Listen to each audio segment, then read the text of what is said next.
नमस्कार मित्रों, स्वागत है आपका अपने YouTube channel the unlimited story में, जहां पर आपको अनलिमिटेड कहानियां सुनने को मिलती है। आज की रात हम एक बेहद कोमल और सुकून देने वाली कहानी सुनने जा रहे हैं, जिसका नाम है मुंशी प्रेमचंद की लिखी कहानी विवाह। जैसे जैसे आप इस कहानी में डूबते जाएंगे, आपकी थकी हुई आंखें धीरे धीरे भारी होने लगेंगी और दिल एक अनकही सी राहत महसूस करेगा। अगर ऐसी मीठी नींद लाने वाली कहानियां आपको सुकून देती हैं, तो चैनल को जरूर सब्सक्राइब कीजिए। यहां हर 2 दिन में एक नई कहानी आपको सुनाने आती है। और बताइए जरा आप किस शहर से सुन रहे हैं और अभी आपकी घड़ी में क्या समय हो रहा है। आपके हर कमेंट से, हर लाइक से ये एहसास होता है कि आप वही कहीं हैं, सुन रहे हैं और इस नींद भरी दुनिया में मेरे साथ चल रहे हैं। अब चलिए रोशनी धीमी कर लीजिए, पंखे की हल्की आवाज को महसूस कीजिए। हमारी देह पुरानी है, लेकिन इसमें सदैव नया रक्त दौड़ता रहता है। नए रक्त के प्रवाह पर ही हमारे जीवन का आधार है। पृथ्वी की इस चिरंतन व्यवस्था में ये नयापन उसके एक एक अणु में, एक एक कण में, तार में बसे हुए स्वरों की भांति गूंजता रहता है। और ये 100 साल की बुढ़िया आज भी नई दुल्हन बनी हुई है।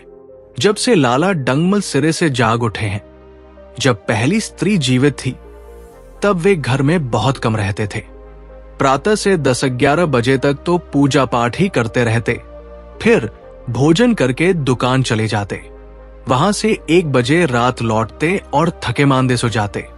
यदि लीला कभी कहती जरा और सवेरे आ जाया करो, तो बिगड़ जाते और कहते तुम्हारे लिए क्या दुकान छोड़ दूं या रोज बंद कर दूं। ये वो जमाना नहीं है कि एक लोटा जल चढ़ाकर लक्ष्मी प्रसन्न कर ली जाए। आज उनकी चौखट पर माथा रगड़ना पड़ता है, तब भी उनका मुंह सीधा नहीं होता। लीला बेचारी चुप हो जाती। अभी 6 महीने की बात है। लीला को ज्वर चढ़ा हुआ था। लाला जी दुकान जाने लगे, तब उसने डरते डरते कहा था, देखो मेरा जी अच्छा नहीं है, जरा सवेरे आ जाना। डंगमल ने पगड़ी उतारकर खूंटी पर लटका दी और बोले, अगर मेरे बैठे रहने से तुम्हारा जी अच्छा हो जाए तो मैं दुकान न जाऊं। लीला हताश होकर बोली, मैं दुकान जाने को तो नहीं मना करती, केवल जरा सवेरे आने को कहती हूं। तो क्या दुकान पर बैठा मौज किया करता हूं। लीला इसका क्या जवाब देती। पति का ये स्नेहीन व्यवहार उसके लिए कोई नई बात न थी। इधर कई साल से उसे इसका कठोर अनुभव हो रहा था कि उसकी इस घर में कद्र नहीं है। वो अक्सर इस समस्या पर विचार भी किया करती, पर वो अपना कोई अपराध न पाती। वो पति की सेवा अब पहले से कहीं ज्यादा करती, उनके कार्यभार को हल्का करने की बराबर चेष्टा करती रहती, बराबर प्रसन्न चित्त रहती, कभी उनकी इच्छा के विरुद्ध कोई काम नहीं करती। अगर उसकी जवानी ढल चुकी थी, तो इसमें उसका क्या अपराध था। किसकी जवानी सदैव स्थिर रहती है। अगर अब उसका स्वास्थ्य उतना अच्छा न था, तो इसमें उसका क्या दोष। उसे बेकसूर क्यों दंड दिया जाता है। उचित तो यह था कि 25 साल का साहचर्य अब एक गहरी मानसिक और आत्मिक अनुरूपता का रूप धारण कर लेता, जो दोष को भी गुण बना लेता, जो पके फल की तरह ज्यादा रसीला, ज्यादा मीठा, ज्यादा सुंदर हो जाता। लेकिन लाला जी का वणिक हृदय हर एक पदार्थ को वाणिज्य की तराजू से तोलता था।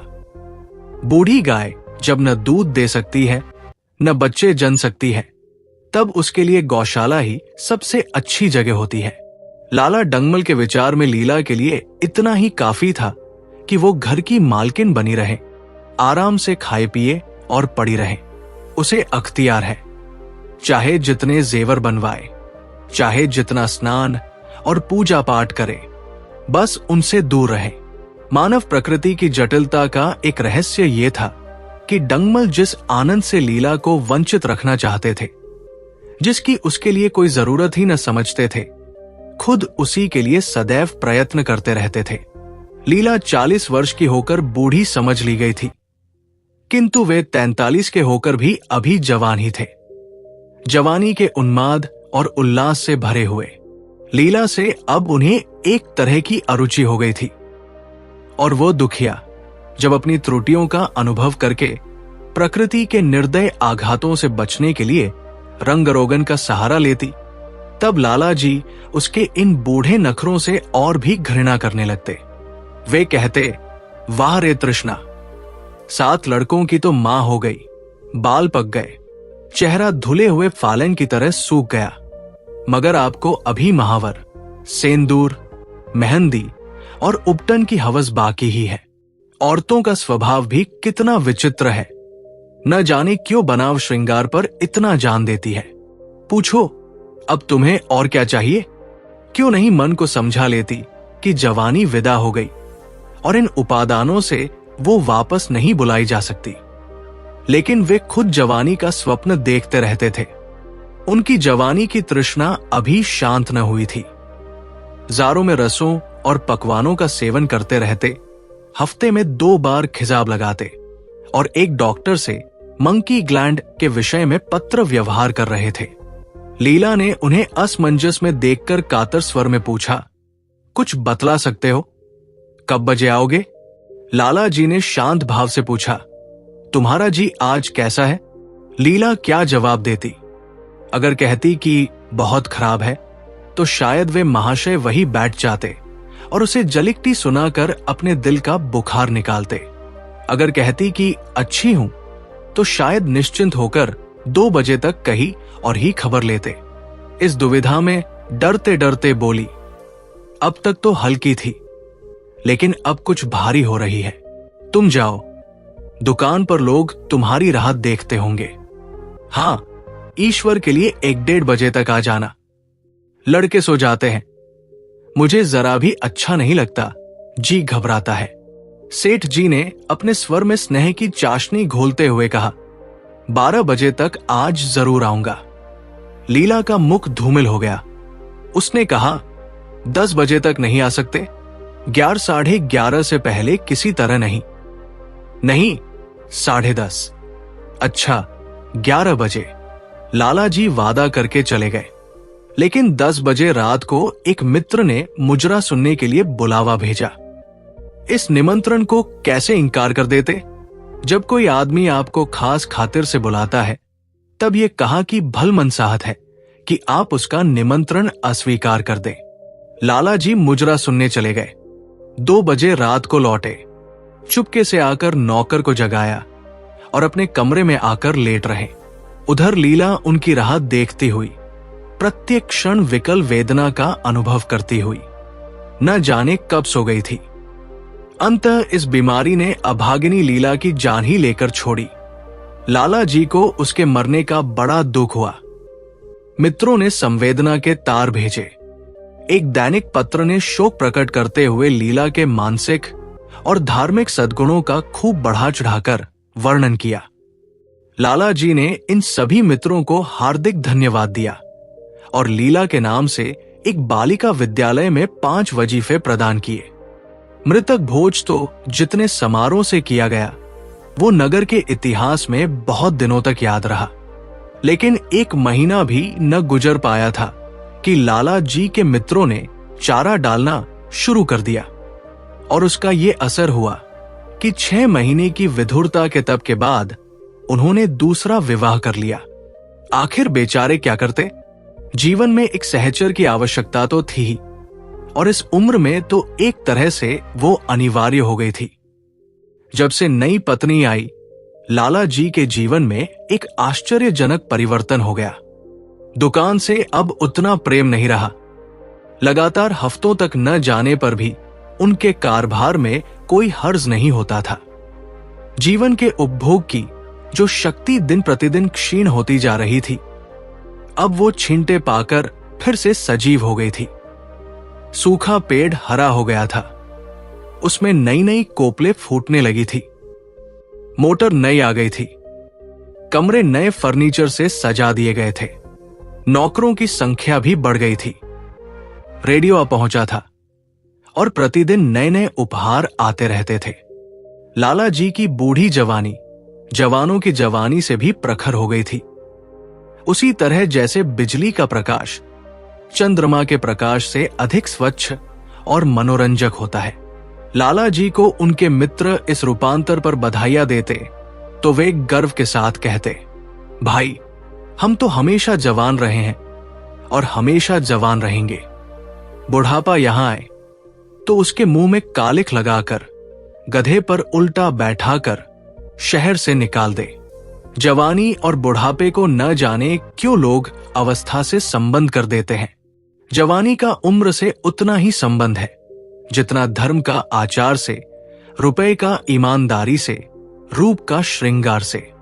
आजकल के जवानों को आप जवान कहते हैं, उनकी 1000 जवानियां हो तो भी अपने 1 घंटे से नहीं बदलूंगा।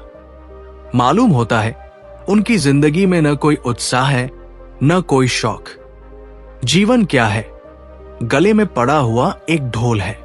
यही शब्द घटा बढ़ाकर वे आशा के हृदयपटल पर अंकित करते रहते थे। वो उसे बराबर सिनेमा, थिएटर और दरिया की सैर के लिए आग्रह करते रहते, लेकिन आशा को न जाने क्यों इन बातों में जरा भी रुचि नहीं थी। वो जाती तो थी, मगर बहुत टालमटोल करने के बाद एक दिन लाला जी ने आकर कहा, चलो आज बजरे पर दरिया की सैर करें। वर्षा के दिन है, दरिया चढ़ा हुआ है, मेघमालाएं अंतर्राष्ट्रीय सेनाओं की भांति रंग बिरंगी वर्दियां पहने आकाश में कवायद कर रही है। सड़क पर लोग मलार और बारमासा गाते चलते थे। बागों में झूले पड़े थे, लोग वहां झूलने जा रहे थे। आशा ने बेदिली से कहा, मेरा जी तो नहीं चाहता। लाला जी ने मृदु प्रेरणा के साथ कहा, तुम्हारा मन कैसा है जो आमोद प्रमोद की ओर आकर्षित नहीं होता? चलो जरा दरिया की सैर करें। देखो सच कहता हूं, बजरे पर बड़ी बहार रहेगी, आप जाए। आशा ने कहा, मुझे और कई काम करने हैं। काम करने को आदमी है, तुम क्यों काम करोगी? महाराज अच्छे सालन नहीं पकाते, आप खाने बैठेंगे तो यूं ही उठ जाएंगे। आशा अपने अवकाश का बड़ा भाग लाला जी के लिए तरह तरह का भोजन पकाने में ही लगाती थी। उसने किसी से सुन रखा था कि एक विशेष अवस्था के बाद पुरुष के जीवन का सबसे बड़ा सुख रसना का स्वाद ही रह जाता है। लाला जी की आत्मा खिल उठी। उन्होंने सोचा, आशा को उनसे कितना प्रेम है कि वह दरिया की सैर को भी उनकी सेवा के लिए छोड़ रही है। एक लीला थी। उन्होंने मन में कहा, जो मानो या न मानो चलने को तैयार रहती थी। पीछा छुड़ाना पड़ता था। ख्वामख्वाह सिर पर सवार हो जाती थी और सारा मजा किरकिरा कर देती थी। स्नेह भरे उल्हाने के स्वर में बोले, तुम्हारा मन भी विचित्र है। अगर एक दिन सालन फीका ही रह गया तो ऐसा क्या तूफान आ जाएगा? तुम तो मुझे बिल्कुल निकम्मा बनाए देती हो। अगर तुम न चलोगी तो मैं भी न जाऊंगा। आशा ने जैसे गले से फंदा छुड़ाया और बोली, आप भी तो मुझे इधर उधर घुमा घुमा कर मेरा मिजाज बिगाड़ देते हैं। ये आदत पड़ जाएगी तो घर का धंधा कौन करेगा? मुझे घर के धंधों की रत्ती भर भी परवाह नहीं, बाल की नोक बराबर भी नहीं। मैं चाहता हूं कि तुम्हारा मिजाज बिगड़े और तुम गृहस्थी की चक्की से दूर रहो। और हां, तुम मुझे बार बार आप क्यों कहती हो? मैं चाहता हूं कि तुम मुझे तुम कहो, तू कहो, गालियां दो, धौल जमाओ। तुम तो मुझे आप कहकर जैसे देवता के सिंहासन पर बैठा देती हो। मैं अपने घर में देवता नहीं, चंचल बालक बनना चाहता हूं। आशा ने मुस्कुराने की चेष्टा करते हुए कहा, भला मैं आपको तुम कहूंगी? तुम बराबर वाले को कहा जाता है, बड़ों को नहीं। अगर उस समय मुनीम ने 1 लाख के घाटे की खबर सुनाई होती तो भी शायद लाला जी को इतना दुख न होता जितना आशा के इन कठोर शब्दों से हुआ। उनका सारा उत्साह, सारा उल्लास जैसे ठंडा पड़ गया। सिर पर बाकी रखी हुई फूलदार टोपी, गले में पड़ी हुई जोगी रंग की चुनी हुई रेशमी चादर और तन पर जेब का बेलदार कोट जिसमें सोने के बटन लगे हुए थे, ये सारा ठाठ उन्हें हास्यजनक जान पड़ा, जैसे वो सारा नशा किसी मंत्र से उतर गया हो। निराश होकर बोले, तो तुम्हें चलना है या नहीं? मेरा जी नहीं चाहता तो मैं भी न जाऊं। मैं आपको कब मना करती हूं? फिर आप कहा। आशा ने जैसे भीतर से जोर लगाकर कहा, तुम, और उसका मुखमंडल लज्जा से आरक्त हो गया। हां, इसी तरह तुम कहा करो। तो तुम नहीं चल रही हो? अगर मैं कहूं तुम्हें चलना पड़ेगा, तब चलूंगी। आपकी आज्ञा मानना मेरा धर्म है। लाला जी आज्ञा न दे सके। आज्ञा और धर्म जैसे शब्द उनके कानों में चुभने लगे। वे कुछ बोले बिना बाहर निकल पड़े। उस वक्त आशा को उन पर दया आ गई। बोली, तो कब तक लौटोगे? मैं नहीं जा रहा हूं। अच्छा, तो मैं भी चलती हूं।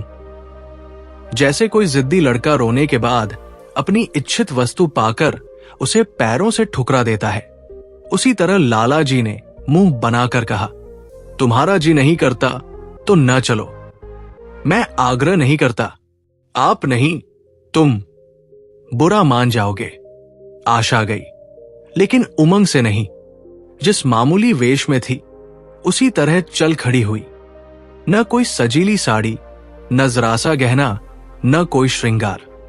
जैसे कोई विधवा हो। ऐसी ही बातों पर लाला जी मन में झुंझला उठते थे।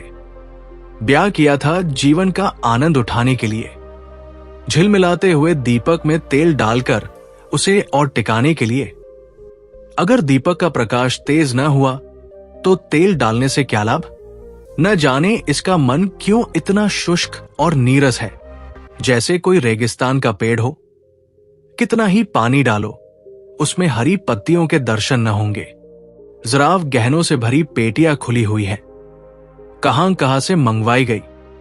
दिल्ली से, कलकत्ते से कैसी कैसी बहुमूल्य साड़ियां रखी हुई है। एक नहीं, सैकड़ों। पर केवल संदूक में कीड़ों का भोजन बनने के लिए। दरिद्र घर की लड़कियों में यही ऐब होता है। उनकी दृष्टि सदैव संकीर्ण रही है। न खा सकी, न पहन सकी, न दे सकी। उन्हें तो खजाना भी मिल जाए तो यही सोचती रहेंगी कि खर्च कैसे करें। दरिया की सैर तो हुई, पर विशेष आनंद न आया।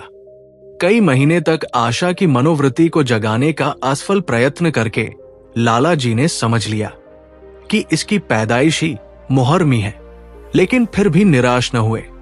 ऐसे व्यापार में एक बड़ी रकम लगाने के बाद वे उसमें अधिक से अधिक लाभ उठाने की वणिक प्रवृत्ति को कैसे त्याग देते? विनोद की नई नई योजनाएं पैदा की जाती। ग्रामोफोन अगर बिगड़ गया है, गाता नहीं या साफ आवाज नहीं निकलती, तो उसकी मरम्मत करानी पड़ेगी। उसे उठाकर रख देना तो मूर्खता है। इधर बूढ़ा महाराज एकाएक बीमार होकर घर चला गया था और उसकी जगह उसका 17-18 साल का जवान लड़का आ गया था। कुछ अजीब गंवार था, बिल्कुल जंगली, उजड़, कोई बात ही न समझता था। जितने फुलके बनाता उतनी तरह के। हां, एक बात समान होती, सब बीच में मोटे और किनारे से पतले। दाल कभी तो इतनी पतली जैसे चाय, कभी इतनी गाढ़ी जैसे दही। नमक कभी इतना कम कि बिल्कुल फीकी, कभी इतना तेज कि नींबू का शौकीन भी मुंह बना ले। आशा मुहात धोकर चौके में पहुंच जाती और इस टपोरशन को भोजन पकाना सिखाती। एक दिन उसने कहा, तुम कितने नालायक आदमी हो जुगल। आखिर इतनी उम्र तक तुम घास खोदते रहे या भार ढोते रहे कि फुलके तक नहीं बना सकते? जुगल आंखों में आंसू भरकर बोला, बहूजी, अभी मेरी उम्र ही क्या है, 1.25 साल ही तो पूरा हुआ है। आशा को उसकी बात पर हंसी आ गई। वो बोली, तो रोटियां पकाना क्या 10-15 साल में आता है? आप 1 महीना सिखा दे बहूजी, फिर देखिए मैं आपको कैसे फुलके खिलाता हूं कि जी खुश हो जाए। जिस दिन मुझे फुलके बनाना आ जाएंगे, मैं आपसे कोई इनाम लूंगा। सालन तो अब मैं कुछ कुछ बनाना सीख गया हूं। क्यों? आशा ने हौसला बढ़ाने वाली मुस्कुराहट के साथ कहा, सालन नहीं बनाना आता है। अभी कल ही नमक इतना तेज था कि खाया नहीं गया, मसाले में कच्चापन आ रहा था। मैं जब सालन बना रहा था तब आप यहां कब थी? अच्छा, तो मैं जब यहां बैठी रहूं तब तुम्हारा सालन बढ़िया पकेगा। आप बैठी रहती है तब मेरी अकल ठिकाने रहती है। आशा को जुगल की इन भोली बातों पर खूब हंसी आ रही थी। हंसी को रोकना चाहती थी, पर वो इस तरह निकल पड़ती थी जैसे भरी बोतल उलट दी गई हो। और जब मैं नहीं रहती तब तो आपके कमरे के द्वार पर जा बैठता हूं, वहां बैठकर अपनी तकदीर को रोता हूं।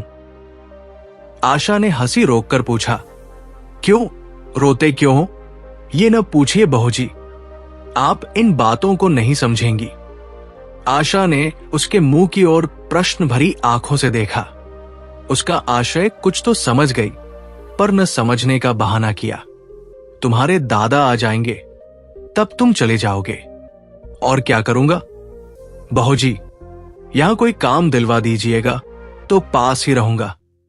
मुझे मोटर चलाना सिखवा दीजिए, आपको खूब सैर कराया करूंगा। नहीं नहीं बहू जी, आप हट जाइए, मैं पतीली उतार लूंगा। ऐसी अच्छी साड़ी है आपकी, कहीं कोई दाग पड़ गया तो क्या होगा? आशा पतीली उतार रही थी। जुगल ने उसके हाथ से सनर सिले लेनी चाही। दूर रहो, फूहड़ तो तुम हो ही, कहीं पतीली पैर पर गिरा ली तो महीनों झीकोगे। जुगल के मुख पर उदासी छा गई। आशा ने मुस्कुराकर पूछा, क्यों, मुंह क्यों लटक गया सरकार का? जुगल रुआसा होकर बोला, आप मुझे डांट देती है बहू जी, तब मेरा दिल टूट जाता है। सरकार कितना ही डांट ले, मुझे जरा भी दुख नहीं होता, पर आपकी नजर कड़ी देखकर मेरा खून सर्द हो जाता है। आशा ने दिलासा दिया, मैंने तुम्हें डांटा तो नहीं, केवल यही तो कहा कि कहीं पतीली तुम्हारे पैर पर गिर पड़े तो क्या हो। हाथ तो आपका भी है, कहीं आपके ही हाथ से छूट पड़े तो? लाला डंगमल ने रसोई घर के द्वार पर आकर कहा, आशा जरा यहां आना, देखो तुम्हारे लिए कितने सुंदर गमले लाया हूं, तुम्हारे कमरे के सामने रखे जाएंगे। तुम यहां धुएंधक्कड़ में क्यों हलकान होती हो? इस लड़के से कह दो कि जल्दी महाराज को बुलाएं, नहीं तो मैं कोई दूसरा आदमी रख लूंगा। महाराजों की कमी नहीं है, आखिर कब तक कोई रियायत करे? गधों को जरा भी तमीज नहीं आती। सुनता है जुगल, लिख दे आज ही अपने बाप को। चूल्हे पर तवा रखा हुआ था, आशा रोटियां बेलने में लगी थी। जुगल तब के लिए रोटियों का इंतजार कर रहा था। ऐसी हालत में भला आशा कैसे गमले देखने जाती? उसने कहा, जुगल रोटियां टेढ़ी मेढ़ी बेल डालेगा। लाला जी ने कुछ चिढ़कर कहा, अगर रोटियां टेढ़ी मेढ़ी बेले तो निकाल दिया जाएगा। आशा ने अनसुनी करके कहा, 10-5 दिन में सीख जाएगा। निकालने की क्या जरूरत है, तुम आकर बतला दो गमले कहां रखे जाए। कहती तो हूं रोटियां बेल कर आती हूं। नहीं, मैं कहता हूं तुम रोटियां मत बेलो, आप तो ख्वामख्वाह जिद करते हैं। लाला जी सन्नाटे में आ गए। आशा ने कभी इतनी रूखाई से उन्हें जवाब न दिया था, और ये केवल रूखा जवाब नहीं था, इसमें कटुता भी थी। लज्जित होकर चले गए। उन्हें ऐसा क्रोध आ रहा था कि इन गमलों को तोड़कर फेंक दे और सारे पौधों को चूल्हे में डाल दे। जुगल ने सहमे हुए स्वर में कहा, आप चली जाइए बहू जी, सरकार बिगड़ जाएंगे। पकाओ मत, जल्दी जल्दी फुल्के सेंको, नहीं तो निकाल दिए जाओगे। और आज मुझसे रुपए लेकर अपने लिए कपड़े बनवा लो। भिखमंगों किसी सूरत बनाए घूमते हो। और बाल क्यों इतने बढ़ा रखे हैं, तुम्हें नाई भी नहीं झाड़ता? जुगल ने दूर की बात सोचकर कहा, कपड़े बनवा लूं तो दादा को हिसाब क्या दूंगा? अरे पागल, मैं हिसाब में देने को थोड़े ही कहती हूं, मुझसे ले जाना। जुगल काहिलपन की हंसी हंसकर बोला, आप बनवाएंगी तो अच्छे कपड़े लूंगा, खद्दर के मलमल का कुर्ता, खद्दर की धोती, रेशमी चादर, अच्छा सा चप्पल। आशा ने मीठी मुस्कान से कहा, और अगर अपने दाम से बनवाने पड़े तब? कपड़े ही क्यों बनवाऊंगा, बड़े चालाक हो तुम। जुगल ने अपनी बुद्धिमत्ता का प्रदर्शन करते हुए कहा, आदमी अपने घर में सूखी रोटियां खाकर सो रहता है, लेकिन दावत में तो अच्छे अच्छे पकवान ही खाता है। वहां भी यदि रूखी रोटियां मिले तो वो दावत में जाए ही नहीं। ये सब मैं नहीं जानती, आशा ने कहा। एक गाढ़े का कुर्ता बनवा लो और एक टोपी ले लो। हजामत के लिए 2 आने पैसे ऊपर से ले लो।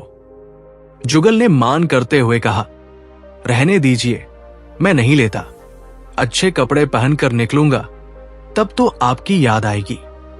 सादे कपड़े पहनकर तो और जी जलेगा। तुम स्वार्थी हो, आशा बोली। मुफ्त के कपड़े लोगे और साथ ही बढ़िया भी। जब यहां से जाने लगूं तब आप मुझे अपना एक चित्र दीजिएगा। मेरा चित्र लेकर क्या करोगे?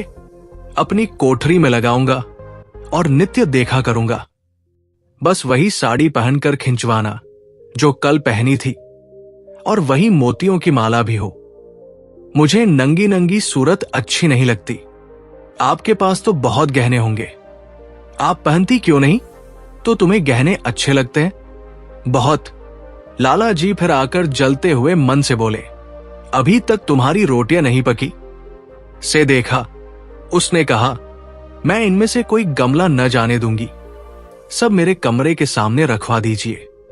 सब कितने सुंदर पौधे हैं, वाह! इनके हिंदी नाम भी मुझे बतला देना। लाला जी ने चेहरा सिकोड़ा। सब गमले क्या करोगी? 10-5 पसंद कर लो, शेष मैं बाहर रखवा दूंगा। जी नहीं, मैं एक भी न छोड़ूंगी। सब यही रखे जाएंगे। अरे बड़ी लालचन हो तुम। लालचन ही सही, मैं आपको एक भी न दूंगी। 2-4 तो दे दो, इतनी मेहनत से लाया हूं। जी नहीं, इनमें से एक भी न मिलेगा। दूसरे दिन आशा ने अपने को आभूषणों से खूब सजाया और फिरोजी साड़ी पहनकर निकली। तब लाला जी की आंखों में ज्योति आ गई। उन्होंने समझा, अवश्य ही अब उनके प्रेम का जादू कुछ कुछ चल रहा है। नहीं तो उनके बार बार के आग्रह और याचना करने पर भी उसने कोई आभूषण न पहना था। कभी कभी मोतियों का हार गले में डाल लेती थी, वो भी ऊपरी मन से। आज वो आभूषणों से अलंकृत होकर फूली नहीं समा रही थी, इतरा रही थी। मानो कहती हो, देखो मैं कितनी सुंदर हूं। पहले जो बंद कली थी वो आज खिल गई थी। लाला जी पर गर्मो नशा चढ़ा हुआ था। वे चाहते थे उनके मित्र और बंधु वर्ग आकर इस सोने की रानी के दर्शनों से अपनी आंखें ठंडी करें, देखें कि वो कितनी सुखी, संतुष्ट और प्रसन्न है। जिन विद्रोहियों ने विवाह के समय तरह तरह की शंकाएं की थी, वे आंखें खोलकर देखें कि डंगमल ने विश्वास, अनुराग और अनुभव से कैसा चमत्कार किया है। उन्होंने प्रस्ताव किया, चलो कहीं घुमाए। बड़ी मजेदार हवा चल रही है। आशा इस वक्त कैसे जा सकती थी? अभी उसे रसोई में जाना था। वहां से कहीं 12 से 1 बजे फुर्सत मिलती, फिर घर के दूसरे धंधे सिर पर सवार हो जाते। सैर सपाटे के पीछे क्या घर चौपट कर दे? सेठ जी ने उसका हाथ पकड़ लिया और कहा, नहीं, आज मैं तुम्हें रसोई में न जाने दूंगा। महाराज के किए कुछ न होगा तो आज उसकी शामत भी आ जाएगी। आशा के मुख पर से वो प्रफुल्लता जाती रही। मन भी उदास हो गया। एक सोफे पर लेटकर बोली, आज न जाने क्यों कलेजे में मीठा मीठा दर्द हो रहा है। ऐसा दर्द कभी नहीं होता था। सेठ जी घबरा उठे। ये दर्द कब से हो रहा है? हो तो रहा है रात से ही, लेकिन अभी कुछ कम हो गया था, अब फिर होने लगा है। रह रहकर जैसे चुभन हो जाती है। सेठ जी एक बात सोचकर दिल ही दिल में फूल उठे। अब वे गोलियां रंग ला रही है। राजवैद्य जी ने कहा भी था, जरा सोच समझ कर इनका सेवन कीजिएगा। क्यों न हो, खानदानी वैद्य है। इनके बाप बनारस के महाराज के चिकित्सक थे। पुराने और परीक्षित नुस्खे हैं इनके पास। तुमने कहा तो रात से ही ये दर्द हो रहा है। तुमने मुझसे कहा नहीं? नहीं तो वैद्य जी से कोई दवा मंगवा लाता। मैंने समझा था आप अच्छा हो जाएगा, मगर अब बढ़ रहा है। कहा दर्द हो रहा है, जरा देखूं, कुछ सूजन तो नहीं है? सेठ जी ने आशा के आंचल की तरफ हाथ बढ़ाया। आशा ने शर्माकर सिर झुका लिया। उसने कहा, यह तुम्हारी शरारत मुझे अच्छी नहीं लगती। मैं अपनी जान से मर रही हूं और तुम्हें हंसी सूझ रही है। जाकर कोई दवा ला दो।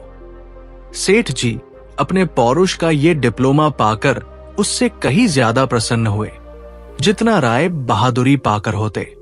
इस विजय का डंका पीटे बिना उन्हें कैसे चैन आ सकता था?